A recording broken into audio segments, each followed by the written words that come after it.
I mean, yeah, if you don't mind me asking, if you don't want to talk about that, that's totally fine, obviously.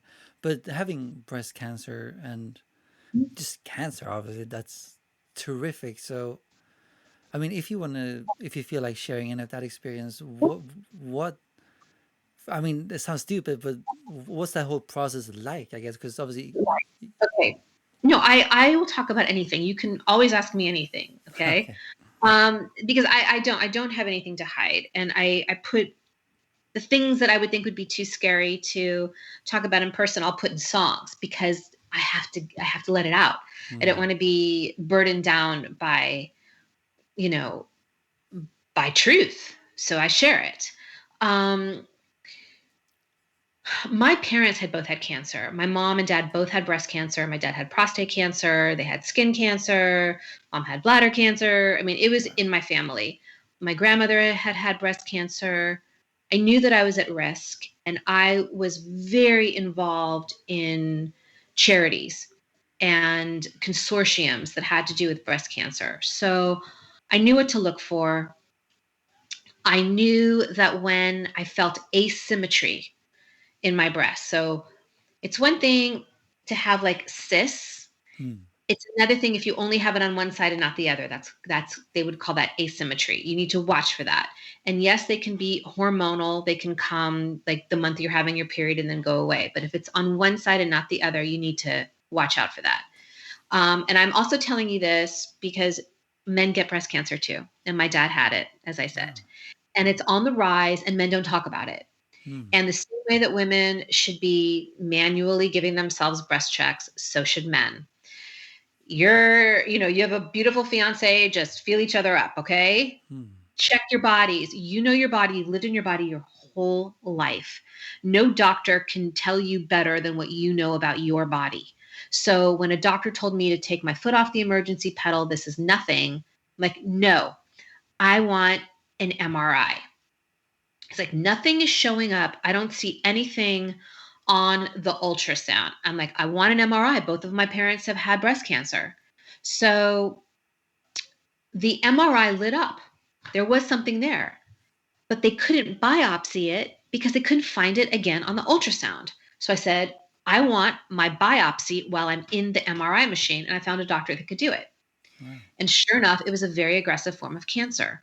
But that was me like really advocating for myself and making the phone calls, getting through, not waiting for somebody else to call to get me an appointment. No, I did it. And I pressed the back line when it said, if you're a doctor, press four. I pressed four so that I could get somebody to pick up the phone. And I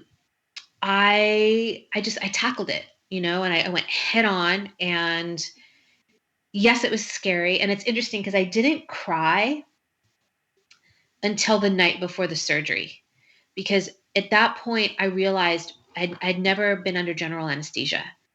And I knew that at that point I was literally putting my life in someone else's hands.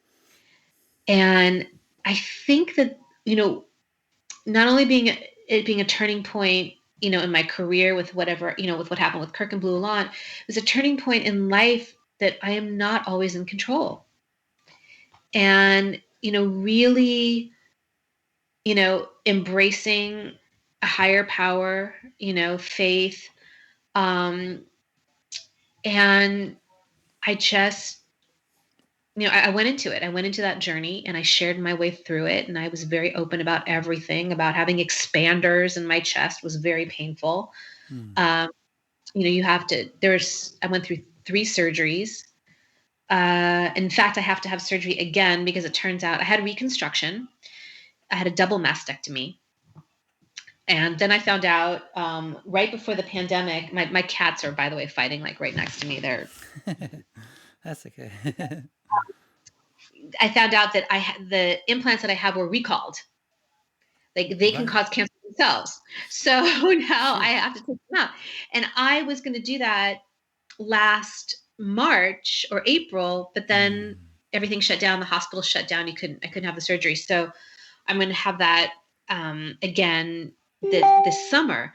And one of the things that's scary is every time like I have to think about surgery, there's a little bit of like a PTSD thing involved.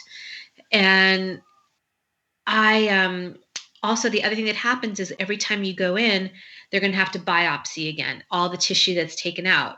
So I am, you know, almost 8 years out, but it's still scary. I have the kind of cancer that often recurs, Right. and it's it's better than it was. Like, the fear does subside.